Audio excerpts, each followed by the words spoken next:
В период пандемии в зоопарке Удмуртии произошел бэби-бум. Так в семействе уссурийских харс родились два щенка – Мила и Лина. Сейчас им 3 месяца. Хищников кормят мясом, но при этом они не прочь полакомиться фруктами, повидлом и насекомыми.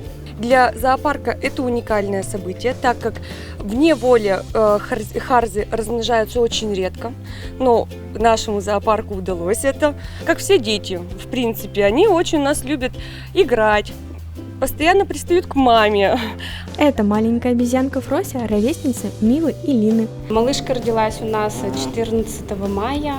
Обезьяны относятся к группе хохлатых манговеев, живут в стае. Мы ее выкармливали молоком. Сейчас она у нас уже на смешанном питании.